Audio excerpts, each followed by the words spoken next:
बिस्मिल्लाहिर्रहमानिर्रहीम। अस्सलाम वालेकुम डियर स्टूडेंट्स, आज हम बायोलॉजी की ब्रांच इम्यूनोलॉजी के बारे में डिटेल में स्टडी करेंगे। सबसे पहले हम उसकी डेफिनेशन देख लेते हैं। Immunology it is the study of immune system of animals which defend मतलब प्रोटेक्ट करता है, हिफाजत करता है the body against invading microbes. Invading का मतलब होता है एंटर होते हुए, दाखिल होते हुए। माइक्रोब्स कौन से होते हैं? वायरसेस एंड बैक्टीरिया, जो कि बॉडी के अंदर इंसानों में या जानवरों में डिजीज़ कॉज करते हैं, बीमारियां फैलाते हैं। इम्यून सिस्टम क्या करता है? हमारी हेल्प करता है, हमें प्रोटेक्ट करता है, डिफेंड करता है किसके ख़िलाफ़? वायरसेस और बैक्टीरिया के ख़िलाफ़। Immune system is just like a security system. जैसे एक बॉडी गार्ड होता है, वो हमारी हिफाजत करता है। इसी तरह से जो इम्यून सिस्टम है वो हमारी बॉडी की जो है वो प्रोटेक्शन करता है, डिफेंड करता है हमें डिफरेंट वायरसेस और बैक्टीरिया के ख़िलाफ़, और उन्हें हमारी बॉडी के अंदर एंटर होने से रोकता है। स्टूडेंट्स, इम्यून सिस्टम जो है वो दो तरह का होता है, एक अडेप्टिव और एक होता है इन्नेट। अडेप्टिव तो होता है जो कि सेलुलर लेवल पे होता है, हमारे सेल्स के अंदर। आपने सुना होगा वाइट ब्लड सेल्स होते हैं जो कि हमारी किसी भी तरह की जो वायरसेस बैक्टीरिया जो हमारे ब्लड में एंटर हो जाते हैं उनको इनगल्फ करके, उनको वहीं पे डिस्ट्रॉय करके ब्लड के अंदर उन्हें बीमारियां फैलाने से रोकते हैं। ठीक है, हम हमारी इस तरह से प्रोटेक्शन करते हैं। और एक होता है इन्नेट डिफेंस सिस्टम, जो कि जिसके साथ हम एक्चुअली पैदा होते हैं, या आप ये कह सकते हैं जो कि फर्स्ट बैरियर होता है किसी भी इन्वेडिंग माइक्रोब का। जस्ट लाइक आप देखें, अल्लाह ताला ने हमारी आँखों में जो ये नमी दी है, तो अगर कोई ना कोई किसी भी तरह का कोई ज़र्रा, कोई मिट्टी का या कोई भी तिनका अगर हमारी आँख में चला जाता है तो फ़ौरन उसमें पानी आ जाता है, ताकि वो जो हमारी आँख को नुकसान ना पहुँचाए, उसमें रगड़ ना लगे, और वो पानी के ज़रिए जो टीयर्स हैं उनके ज़रिए वो हमारी आँख से निकल जाए। इस तरह से रेस्पिरेटरी ट्रैक्ट में नोज़ से लेके हमारे जो लंग्स हैं वहाँ तक म्यूकस की लाइनिंग है, चिपचिपा मवाद होता है जो हमारी नोज़ से लंग्स तक, वो हमें हेल्प किस चीज़ में करता है?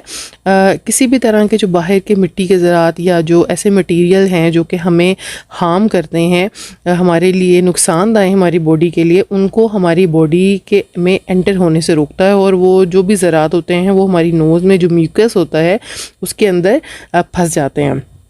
इस तरह से स्किन है, ये सबसे पहला फर्स्ट बैरियर है। ठीक है, ये भी इसमें एक तो स्वेटिंग होती है, ये इसमें हमें बहुत हेल्प मिलती है कि किसी भी जो माइक्रोब है उसको हमारी बॉडी के अंदर जाने में जो है वो रास्ता उसका ब्लॉक कर देता है। इस तरह से ये स्किन भी हमारा सबसे पहला बैरियर होता है जो कि किसी भी माइक्रोब को हमारी बॉडी में एंटर होने से रोकता है। वाइट ब्लड सेल जो हैं उसकी वर्किंग कुछ इस तरह से होती है कि कोई भी अगर जैसे ये है कोई माइक्रोब, ठीक है, ये हमारी बॉडी के अंदर एंटर हो जाता है, तो ये जो वाइट ब्लड सेल है ये क्या करता है? इसको कैप्चर करता है, इसको पकड़ लेता है और अपने अंदर इनगल्फ करता है। ठीक है, यहाँ से आप देखें इसने क्या किया, इसको कैप्चर किया, इसको अपने अंदर एब्जॉर्ब करके जो है वो क्या किया, इनगल्फ कर लिया, एंड देन इसको डिकम्पोजिशन इसकी स्टार्ट कर दी अपने अंदर। इसको जो है वो इसको उसकी तोड़ फोड़ शुरू कर देता है, इसको ख़त्म कर देता है। ठीक है जी, और इस तरह से यहाँ पे स्किन दिखाई गई है कि देखें ये स्किन जो है वो एक्चुअली क्या है? फर्स्ट बैरियर है इस माइक्रोब का। ठीक है जी, जिससे हमें हेल्प मिलती है कि कोई भी जो बैक्टीरिया है या वायरसेस हैं हमारी बॉडी के अंदर डायरेक्ट नहीं जा सकते। उन्हें सबसे पहले ये जो हमारा इम्यून सिस्टम ने एक सिक्योरिटी सिस्टम हमारा बनाया हुआ है उसको पार करना होगा, फिर ही वो हमारी बॉडी के अंदर जाएगा। एक्चुअली जो इम्यून सिस्टम होता है वो इस कदर सिंपल तो नहीं होता, ये बहुत ज़्यादा कॉम्प्लिकेटेड सिस्टम होता है। अब आप ये देखें कि इसमें हमारे पास ब्लड प्लेटलेट्स होते हैं, ठीक है जी, रेड ब्लड सेल्स होते हैं। अगर हम ब्लड में देखेंगे क्या क्या चीज़ें मौजूद होती हैं, प्लेटलेट्स भी आपने देखा होगा कि अगर कोई ज़ख़म वगैरह हो जाए बॉडी के अंदर तो वो क्या करता है, वहाँ पे प्लेटलेट्स भेजता है, और प्लेटलेट्स क्या करते हैं, वाउंड की जो है ना वहाँ पे ब्लड को फ़्लो करने से रोकते हैं, वहाँ पे ब्लड की क्लोटिंग स्टार्ट कर देते हैं। ठीक है, प्लेटलेट्स क्या करते हैं, ब्लड की, यहाँ पे देखें, ब्लड की क्लोटिंग स्टार्ट करते हैं प्रोटीन्स को यहाँ पे इस एरिया में भेजकर। ठीक है जी, और इस तरह से रेड ब्लड सेल्स का काम क्या होता है वो तो आपको पता है, वो तो उसमें हम ऑक्सीजन जो है वो पूरी बॉडी में ट्रांसफ़र करता है। और इसके अलावा जो वाइट ब्लड सेल्स होते हैं वो एक्चुअली एक तरह के नहीं होते, वो बहुत सारी फॉर्म के होते हैं जो कि आपस में मिलकर एक सिस्टम होता है इस इम्यून सिस्टम का। इम्यून जो होता है ना, इम्यूनिटी जो हमारी बॉडी के अंदर डेवलप करते हैं, जो सिस्टम इम्यूनिटी हमारी बॉडी के अंदर डेवलप करता है वो कोई एक या दो सेल नहीं होते, वो बहुत सारे सेल्स का मजमुआ होते हैं, ठीक है। और वो एक पूरा सिस्टम बनाते हैं आपस में मिलकर, जो कि आपस में मिलकर डिफरेंट काम करते हैं, ठीक है। जैसे अब अगर कोई ज़ख़म बन गया तो प्लेटलेट्स का काम है कि वहाँ पे ब्लड की क्लॉटिंग करना। वाइट ब्लड सेल्स जो डिफरेंट होते हैं उनका क्या काम है, कुछ का काम होता है कि वहाँ की जो सूजन है उसको, जो स्वेलिंग होती है उसको वो रोकते हैं। कुछ का काम होता है कि वहाँ पे जो पैथोजेंस हैं जो कि disease causing viruses and bacterias है उनको रोकने में बैरियर बनाते हैं, ठीक है जी। ये डिफरेंट जो सेल्स हैं आपस में मिलकर एक इम्यून जो है ना सिस्टम बनाते हैं। अब इम्यून सिस्टम ऐसा ही है कि जैसे अगर हमारे पास इम्यून सिस्टम नहीं होगा तो जितने भी ये माइक्रोब्स हैं ये हमारी बॉडी के अंदर इजीली ट्रांसफ़र कर जाएंगे, ठीक है जी। लेकिन अगर ये इम्यून सिस्टम होगा तो ये जो जर्म्स हैं इनको हमारी बॉडी के अंदर एंटर होने में जो है वो बहुत मुश्किल पेश आएगी, या फिर वो बिल्कुल भी एंटर नहीं हो सकते। जस्ट लाइक इस ने जिस तरह से ये मास्क लगाया है, इसलिए कहा जाता है कि कोरोना के दौरान जो है मास्क लगाएं ताकि जो कोरोना का वायरस है वो ज़्यादातर ज़ाहिर नोस्ट्रिल्स के थ्रू, सांस लेने के थ्रू हमारे एंटर होता था, इसलिए मास्क लगाएं और उसके कोरोना के जो वायरस है उससे बच जाएं। सो स्टूडेंट्स, आपने देखा ये इम्यून सिस्टम किस तरह से काम करता है और हमारी वायरसेस और बैक्टीरिया से किस तरह से हमें उनसे बचाता है। इस सब की जो स्टडी है हम किस में करते हैं, इम्यूनोलॉजी में करते हैं। इस सब की स्टडी को हम इम्यूनोलॉजी कहते हैं जी। तो नेक्स्ट बायोलॉजी की ब्रांच है एंटोमोलॉजी। एंटोमोलॉजी जो है ये वर्ड एंटोमो ग्रीक से आया है। ग्रीक का वर्ड है एंटोमो जिसका मतलब है इंसेक्ट्स। तो इंसेक्ट्स की, हशरात की जो स्टडी होती है उसको हम एंटोमोलॉजी कहते हैं, ठीक है जी।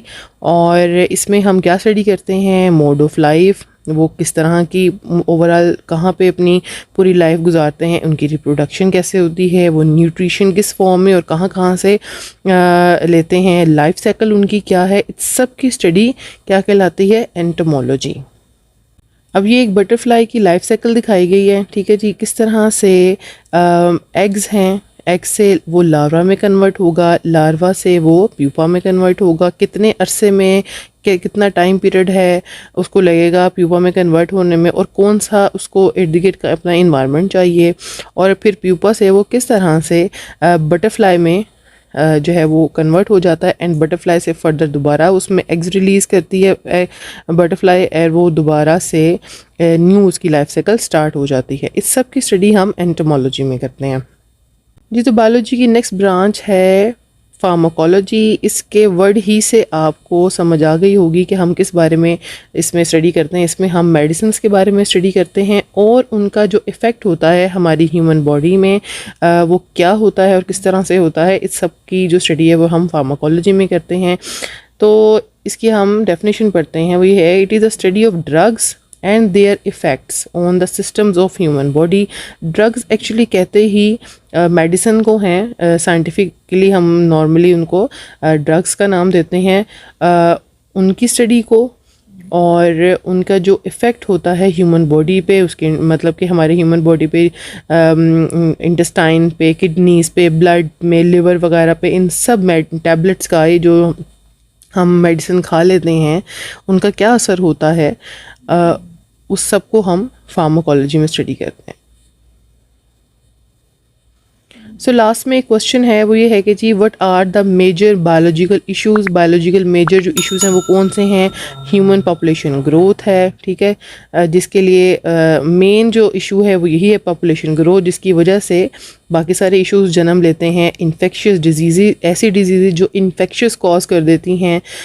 एडिक्टिव ड्रग्स, वो वाले ड्रग्स, वही बात आती है यहाँ पे हमारे पास जो टैबलेट्स या मेडिसिन सब लेते हैं वो ऐसी टैबलेट्स जो कि हमें ज़िंदगी भर के लिए लग जाती हैं और उनके बगैर हम जो है वो शायद ज़िंदा नहीं रह सकते।